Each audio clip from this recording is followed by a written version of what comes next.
Qala in kunta ji'ta bi ayatin fa'ti biha in kunta minas shadiqin. Nantang Fir'aun ya, nantang. Jadi setelah kemarin menyatakan bahwa kan saya sudah ceritakan beberapa hal kemarin tentang beberapa azab yang sudah diterima oleh Fir'aun.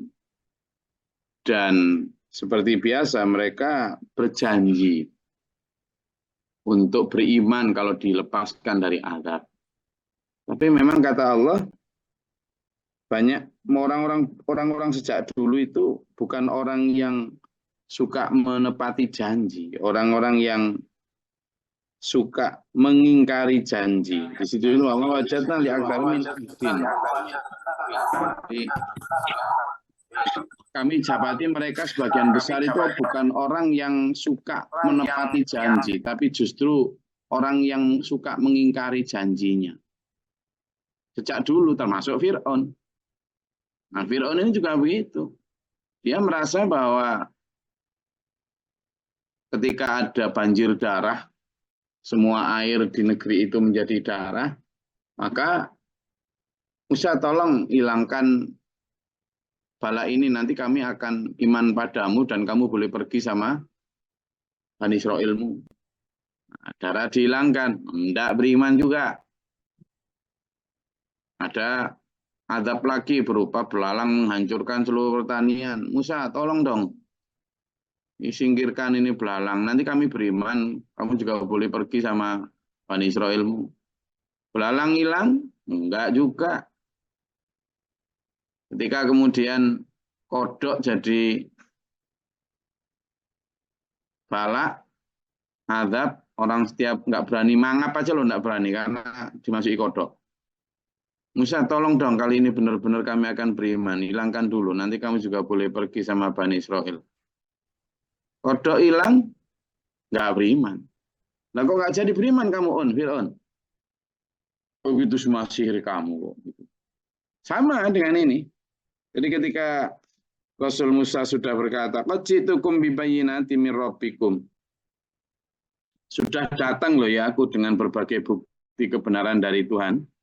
Sekarang farsil ma'nya Bani Israel, wis tolong bolehkan kami, saya bersama Bani Israel berangkat dari Mesir ini untuk berangkat ke the land, the promised land, atau tanah yang dijanjikan. Apa kata Fir'aun? Qala, wis gini aja lah. In kunta ji'ta bi ayatin fa'ti biha in kunta minas shadiqin. Kalau kamu memang benar, coba deh datangkan lagi. Lagi sebenarnya. Bukti bahwa kamu benar, mukjizatmu lah atau apamu lah yang memang benar-benar layak dipercaya itu. Coba sih. Fakti biha. Datangkan. Tapi ya gimana ya. Wong Fir'aun juga sama dengan Fir'aun di setiap zaman. Qarun di setiap zaman. Haman di setiap zaman. Al-Mala'u, para pemuka, pemimpin agama maupun pemimpin sosial di setiap zaman. Itu enggak belajar dari sejarah umat-umat sebelumnya yang juga ngomong gitu. Fakti biha in kunta minas shadiqin. Wis datangkan wis ancamanmu. Datangkan wis. Kamu katanya kalau kami nggak beriman sama kamu, kamu nanti kami akan diazab. Wis azab deh segera. Kayak umatnya Nabi Soleh kan langsung gitu. Pertama minta mujizat. Soleh. Kamu itu orang mana tuh? Jambi. Soleh, kamu itu orang mana sih? Coba sih. Kamu itu bukan siapa-siapa, nobody. Kok ngaku Rasul, ngaku segini aja deh. Coba tunjukkan kamu punya sesuatu yang luar biasa, yang tidak biasa, di luar nalar lah. Nanti mungkin kami akan percaya. Allah kemudian dengan iradah putra iradahnya menciptakan unta dari apa? Batu. Keluar dari batu. Itu kan kudunya ya wis tok-tokan toh, langsung beriman gitu aja, apalagi sesuai tuntutan gitu. Tapi boro-boro beriman ketika Nabi Soleh bilang, tolong biarkan si unta itu berjalan ke sana kemari. Kamu nggak beriman ya sudahlah, terserah kamu. Biarkan dia, jangan diapa-apain, biar makan minum biarin. Apa yang dilakukan umatnya Nabi Soleh? Apa toh kamu itu? Bukan hanya tidak diganggu, bahkan dibunuh, disembelih onta itu. Nantang kayak gitu. Sudah pun nantang, kemudian, coba sudah sekarang tak sembelih nih, mau apa kamu? Mau apa kamu? Ayo datangkan azabmu. Gitu. Nah ketika dia bilang datangkan azabmu, lalu mungkin beberapa tahun kemudian belum ada azab, ya nggak langsung. Sehingga mereka yang mengira, kan kamu ngomong tok kamu.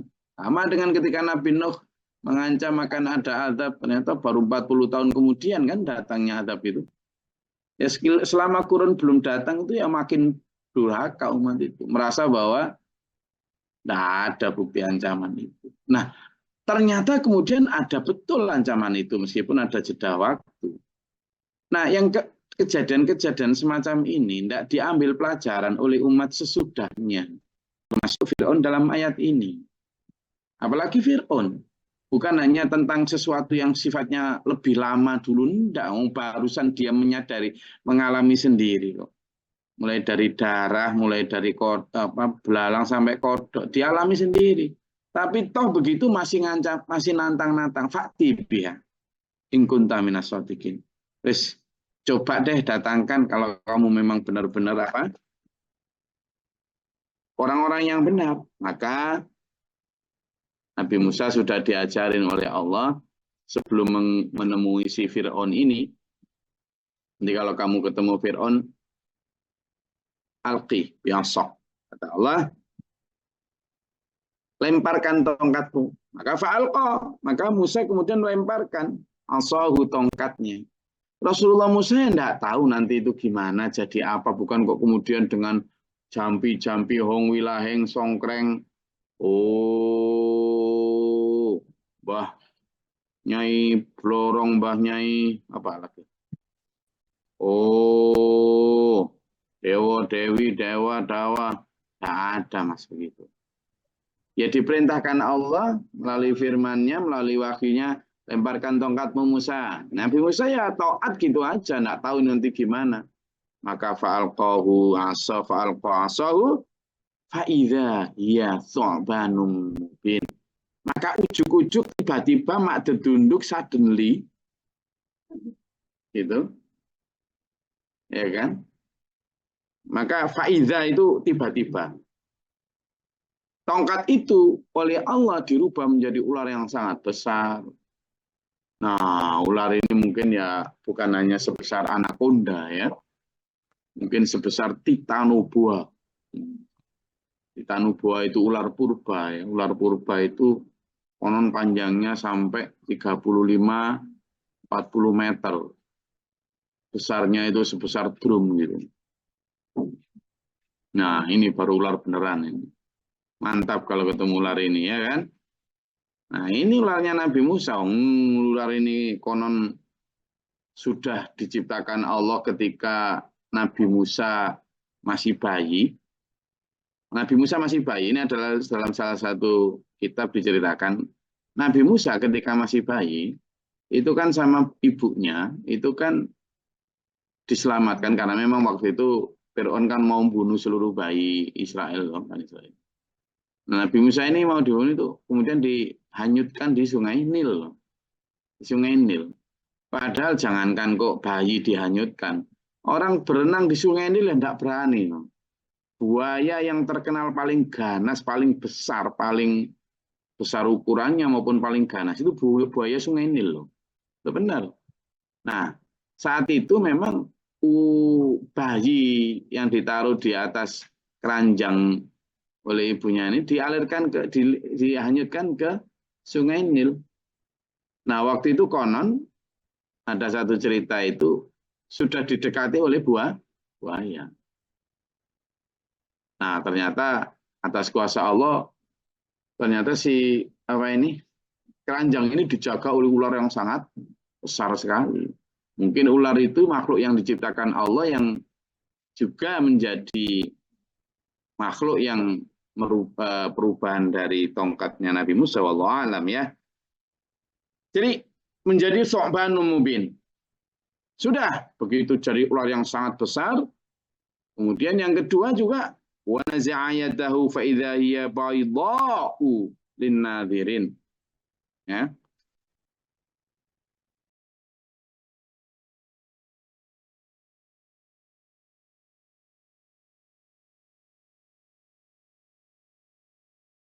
Jadi yang kedua adalah ketika Nabi Musa mengangkat tangannya, kalau dalam kisah lain disebutkan beliau memasukkan tangannya ke sini. Nah, ke lehernya gini, ke balik kerah bajunya itu, kemudian diangkat. Nah, siapa yang merintah untuk masukkan kerah baju? Ya Allah. Siapa lagi yang nyuruh ngangkat? Ya Allah. Bukan kok Nabi Musa itu punya gerakan ini jurus keempat. Nggak ada gitu. Nabi Musa nggak tahu apa-apa. Ketika memasukkan tangannya ke dalam bajunya itu, ini ngapain? Juga gitu. Nabi nggak tahu apa-apa. Ketika Allah perintah, angkatlah tanganmu. Nanti ketika angkat itu nanti Nabi Musa nggak punya bayangan nanti jadi apa. Lalu kemudian atas kuasa izin Allah biidznillah, tangan diangkat, ternyata mengeluarkan cahaya putih, ya, yang itu sangat menyilaukan linnadhirin untuk orang yang melihatnya. Nah, gitu. Nah, jadi enggak kok kayak di film-film tuh ciut ciat, enggak ada gitu Mas, enggak ada. Jadi zaman kalau kemudian, ayo sini kita ajarin ajian apa sih dulu ada di Pegu, ada satu pesantren itu di daerah gunung situ, rambutnya panjang-panjang semua itu ngajarin ajian, enggak ajian waringin sungseng lah apa ajian apa gitu, yang juga katanya tangannya bisa mengeluarkan cahaya sehingga kalau disorotkan ke batu hancur batu itu. Ajian apa sih namanya, warongon gonggeng atau apa? Nggak ada Mas. Zaman kalau mau diajarin gitu sama orang-orang mau ngaku kiai, mau wali, mau segala macam nggak ada. Islam nggak ngajarin gitu. Nabi Musa begitu ya bisa hanya saat itu. Kalau diperintah lagi atas keinginan sendiri ya nggak bisa. Itu namanya mukjizat ya. Jadi jangan, wah ini Nabi Musa ternyata bisa gitu. Ayo kita pelajari. Nggak ada. Teman terus diajak poso gerinting misalnya. Poso dengan tidur di atas rumput gerinting, tidak makan, tidak makan, biar nanti dapat ajaran uh, sungsing, tidak ada. Jangan mau ya. Jadi kita mempelajari mukjizat seperti ini untuk meyakinkan kita bahwa kebenaran itu hanya milik Allah dan akan diturunkan kepada siapa yang dikehendaki, termasuk bukti-bukti mukjizat ini. Toh demikian dulu, toh demikian sudah sehebat itu loh Nabi Musa. Mendatangkan darah, mendatangkan kodok, mendatangkan belalang, sampai tongkat jadi ular yang sekian besar, raksasa, sampai kemudian tangannya bisa mengeluarkan cahaya, kayak Iron Man gitu kan. Nah, apa coba respon umatnya? Qalal mala'u min qaumi Fir'aun. Lagi-lagi yang bikin kacau itu memang para pemuka masyarakat kok, tokoh agamanya. Mungkin saat mukjizat-mukjizat itu ditunjukkan, umat yang rakyat biasa itu mungkin banyak juga yang kemudian beriman. Tapi karena si pemimpinnya ini, para tokoh masyarakatnya ini bikin kacau, memberikan provokasi dan agitasi. Apa dia bilang? Inna hadzal sahirun alim, ini itu sihir ini. Tak ada kemudian dia melihat itu sebagai satu mukjizat. Makanya dulu satu fenomena dilihat orang yang berbeda, satu fenomena yang sama dilihat orang yang berbeda dengan hati yang berbeda itu bisa menimbulkan menghasilkan kesimpulan yang berbeda. Ini kan fenomenanya sama. Melihat Nabi Musa mengeluarkan tangannya ada cahaya, melihat Nabi Musa mengeluarkan tongkatnya jadi ular. Bagi yang beriman kayak istrinya Fir'aun, yang melihatnya sebagai mukjizat, kayak Ibu Masyito, yang melihatnya sebagai mukjizat. Tapi al-mala'u min qaumi, para pemuka yang hatinya sudah kadung culas, enggak, sihir ini, gitu loh. Padahal fenomena yang sama. Ya sama di masanya Nabi Musa itu. Pada saat Korun pamer harta ke seluruh negeri, membawa 6.000 pelayan dengan 10.000 pengawal, gitu. Semuanya gotong harta. Wah, wis pol-polan lah. Nah, pada saat yang sama ada dua sudut pandang.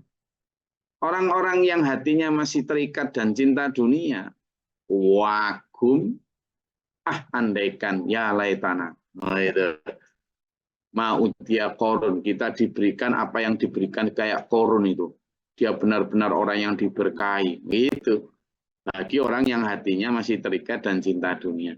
Tetapi bagi orang yang hatinya sudah beriman dan terikat dengan iming-iming akhirat, dia mengatakan, ya wailata, sungguh cilaka kamu korun. Sesungguhnya iming-iming dan negeri akhirat lebih baik, kata. Nah, ini sudut pandang, padahal fenomenanya sama. Apa? Korun sedang pamer harta. Tapi bagi hati yang sudah beriman, justru merindukan akhirat, tidak kepincut sama sekali. Jadi, sama dengan ketika Nabi Musa menunjukkan atas perintah Allah mukjizatnya, orang-orang ini justru mengatakan sihir. Itu sihir saja. Malah menuduh Nabi Musa yuridu ayyukhrijakum min ardikum. Hei kok Fir'aun, hati-hati kamu, kata si pemimpin-pemimpin agama atau masyarakatnya. Itu maksud dari Musa menunjukkan kayak gitu. Itu nanti untuk usir kamu itu dari negeri ini kan. Hati-hati kamu. Maka Fir'aun pun terpengaruh. Dulu gitu ya. Oh, ini harus dilawan. Sama tak murun. Terus sekarang apa saranmu? Kalau memang Musa kayak gitu maunya. Dasar memang ini para pemuka, ini penasihat-penasihat raja, ini memang orang-orang yang culas. Maka dia berkata, mereka berkata, arji wa akhahu wa arsil mata ini hasyirin. Itu jangan sampai keluar dari negeri ini tuh, tahan dia. Musa dan Balok dan saudaranya itu. Hentikan dia, jangan sampai dia nanti mempengaruhi rakyat. Pak Arsil fil ini hasilin. Lalu kamu ngutus seorang untuk mengumpulkan para tukang-tukang sihir. Nanti kita ada ajakan tanding. Yaitu kabikulli sahirin alim. Pasti kamu akan dapat para penyihir-penyihir yang hebat yang bisa menandingi Musa. Itu Musa penyihir itu, jangan khawatir. Kita punya penyihir-penyihir yang lebih hebat. Sudut pandangnya begitu. Bukannya beriman tapi malah suudon. Gitu loh, telur. Makanya setiap Quran ini ajarannya sangat tepat, sangat relevan dengan kita. Sekarang bagaimana kita memilih orang yang mengatakan ya laita, kita minta seperti dikasih kayak korun, atau justru seperti orang beriman zaman itu yang tidak kepincut sama sekali dan kemudian beriman kepada Nabi Musa. Itu. Enggak. Silakan kalau ada yang mau disampaikan. Ngantuk? Tidak, Bu. Ya, Go. Nah, Ini berarti ibu-ibu ini menyebarkan cerita dongeng tadi, alhamdulillah. Soalnya kalau dongengnya itu biasanya mendayu-dayu gitu tuh sambil kliep-kliep gitu. Apalagi palik-palikku yang sudah tua. Apa Pak Idul? Mau nyampaikan apa? Enggak. Ya memang ini tadi kan seperti dongeng bagus. Apa kok enggak apa tiap ayat surat ini loh kok enggak ada cool. Ini apa kayak ini seperti Muhammad itu dongeng gitu. Iya, ya memang begitu. Jadi makanya Quran itulah berisikan sirah atau sejarah, kemudian berisikan larangan, berisikan perintah, berisikan kabar gembira tentang surga, berisikan ancaman neraka tentang siksa, berisikan tentang hukum-hukum haram halal, berisikan tentang akidah, tentang macam-macam. Jadi tapi ya gitu kalau itu tergantung siapa dan bagaimana yang menyampaikan. Karena kalau kisah tapi hanya sekedar kisah dongeng, tanpa ditekankan kepada apa yang bisa kita petik pelajaran dari itu dan kemudian dihubungkan dengan zaman sekarang, maka kisah itu ya hanya akan jadi kisah saja. Ya hanya jadi kisah saja, hanya kisah pengantar tidur. Nggak ada apa-apa sama kita. Tapi kalau kemudian mampu menarik pelajaran dari situ, lalu kemudian dihubungkan apalagi dengan kita, tidak hanya di zaman itu, tapi perilaku kita. Nah, disitulah kemudian Quran itu dalam setiap sendi dan hurufnya bermanfaat. Tapi kalau nggak gitu, hanya sekedar cerita, bahkan hanya sekedar dilagu-lagukan saja. Jadi lomba-lomba merdu-merduan aja, ya nggak punya asar, nggak punya dampak pada perilaku sama sekali. Padahal Quran itu fungsinya syifa'u lima fis sudur, sebagai obat penyakit hati. Nah, lebih jauh, Quran itu kan juga disebut adzikr. Quran itu namanya banyak ya. Ada namanya Al-Quran, ada namanya adzikr, ada namanya Al-Furqan. Kenapa adzikr itu sebagai pengingat? Nah, maka kisah atau apapun itu harus sebagai pengingat. Tapi kalau hanya sebagai bacaan, ya susah. Demikian juga sebagai Al-Furqan. Al-Furqan itu apa? Pembeda antara hak dan batal. Kalau Quran tidak dijelaskan beserta maknanya kayak gini, hanya dibaca Arabnya saja, jelas mana hak, mana batal. Atau mereka membaca terjemahnya atau tafsirnya, tapi kemudian taktumul haqqo, disembunyikan yang hak, nggak diterangkan secara benar, ya nanti hanya jadi gitu aja. Jadi memang harus selain diterjemahkan, ditafsirkan, juga dijelaskan betul mana hak, mana batal. Nyinggung hati, ya memang tugasnya Quran itu nyinggung hati. Masa nyinggung sapi? Ini nyinggung hatinya manusia. Ya, maka kalau tersinggung bersyukur ya. Jangan marah sama Gege ya. Alhamdulillah. Oke, silakan. Ada lagi? Monggo. Izin Gus. Monggo. Saderengipun nyuwun pangapunten Gus.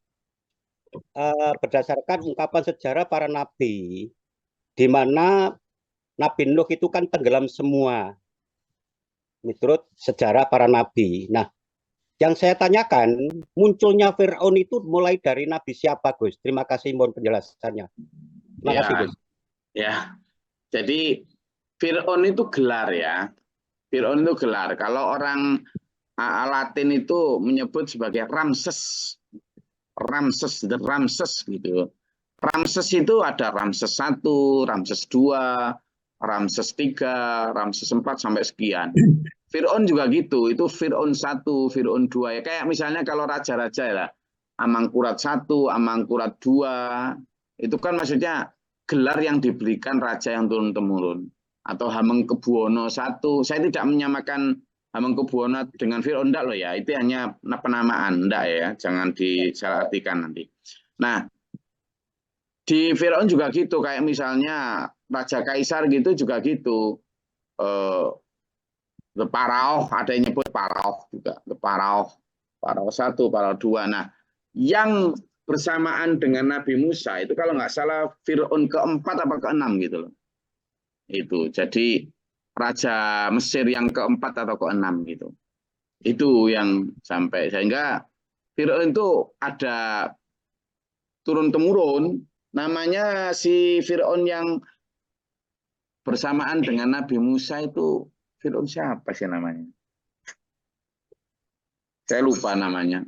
Ada kok. Jadi namanya memang beda-beda, tapi yang bersamaan dengan, cuma memang yang disebut ya Fir'aun gitu aja. Sama ya misalnya yang disebut kayak Raja Inggris gitu kan, King siapa, Henry 1, Henry 2, Henry 3 kan ada gitu. Jadi memang beda-beda Pak Majukan. Jadi kalau nanti misalnya Pak Majukan juga anak keturunannya mau dikasih Majukan 1, Majukan 2 aja. Tidak apa-apa Majukan. Itu. Ya. Oke, kayak di Arab gitu juga ada Raja Abdullah 1, Raja Abdullah 2, nah gitu. Berarti itu setelah tenggelamnya Nabi Nuh, maksudnya umat Nabi Nuh, Gus? Oh iya, jelas. Itu jauh Pak Majukan antara periodenya Nabi Nuh dengan Nabi Musa itu jauh sekali. Setelah Nabi Nuh itu masih ada Nabi Ibrahim. Setelah Nabi Ibrahim itu Ismail, Ishak. Nah, Nabi Musa ini kan keturunannya Nabi Ishak. Tapi masih jauh di bawah Nabi Ishak ini masih ada macam, ada Yakub, Yusuf, masih jauh. Bahkan ribuan tahun, ratusan generasi itu harus sampai Nabi Musa. Sehingga sebelum itu nggak ada Fir'aun. Setelah itu sebelum di masa Nabi Ibrahim kan raja yang berkuasa kayak Fir'aun kan namanya Namrud. Namrud ya. Ada juga sebelumnya itu apa namanya macam-macam.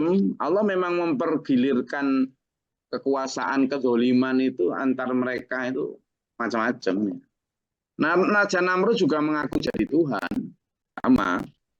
Jadi orang-orang yang mengaku sebagai Tuhan gitu itu sudah banyak. Ada yang ngaku terang-terangan, cuma ada yang nggak ngaku terang-terangan tapi merasa dirinya Tuhan, nggak tersentuh, ya banyak juga. Oke. Lagi? Assalamualaikum warahmatullahi wabarakatuh. Ya, gini terus ayat-ayat di sini masalah tadi masalah Fir'aun ini, apa ada korelasi dengan Al-Baqarah ayat 102, Gus? Coba dibaca. Yang Al-Baqarah ya, Gus ya. A'udzubillahi minasyaitonirrajim. Artinya aja, Gus ya. Oke. Dan mereka mengikuti apa yang dibaca oleh setan-setan pada masa kerajaan Sulaiman. Sulaiman itu tidak kafir, tetapi setan-setan itulah yang kafir. Mereka mengajarkan sihir kepada manusia dan apa yang diturunkan kepada dua malaikat di negeri Babilonia, yaitu Harut dan Marut.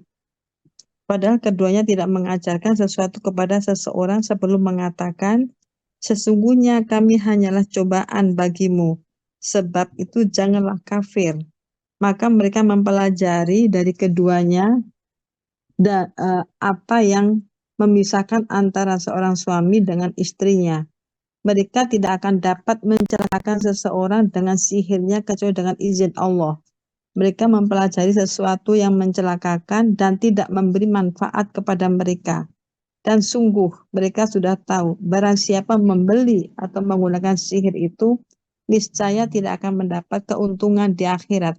Dan sungguh sangatlah buruk perbuatan mereka yang menjual dirinya dengan sihir sekiranya mereka tahu. Shadaqallahul adzim.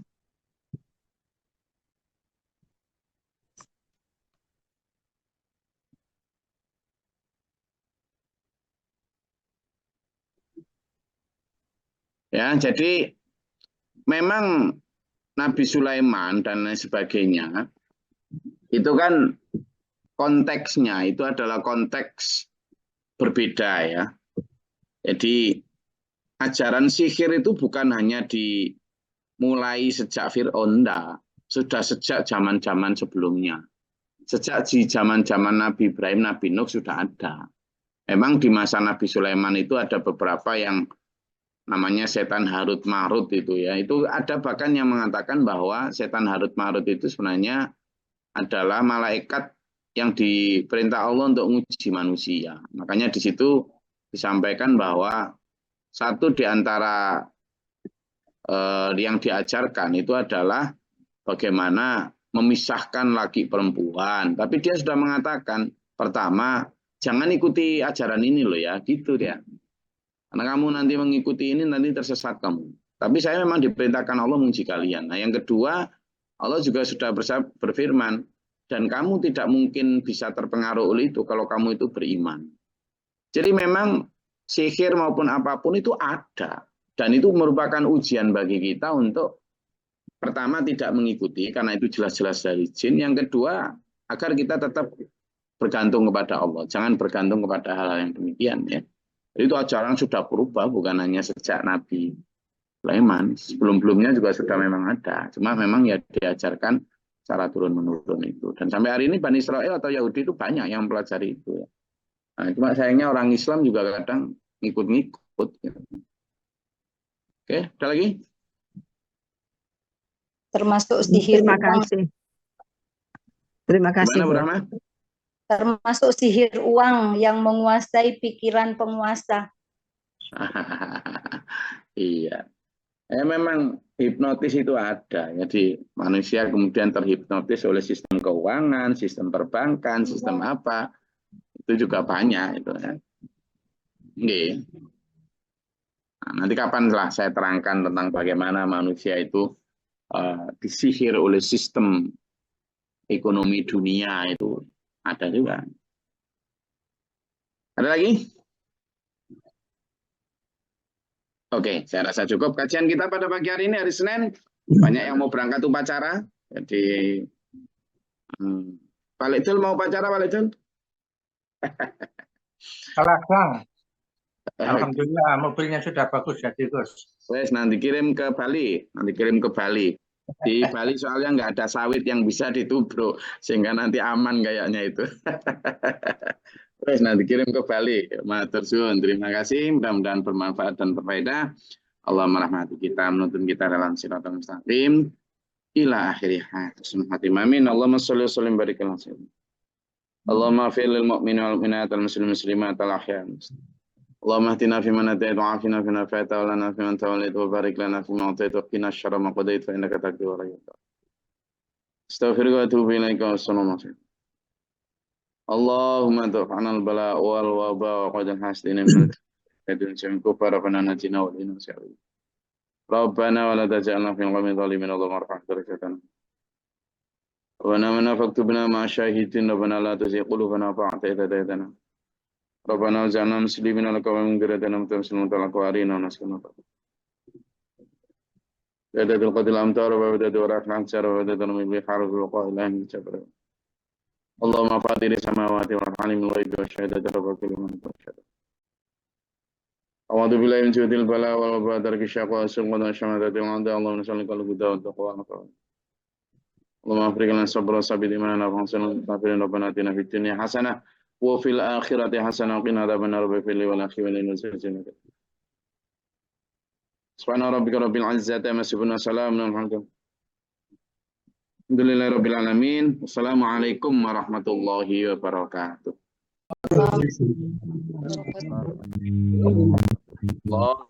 Allahumma arhamna bil Qur'an waj'alna wa nuran wa hudan wa rahmah. Allahumma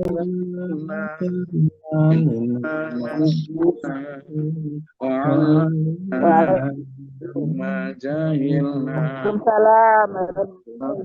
tilawatahu ana alaini wa atrafan waj'alna ya rabbal alamin.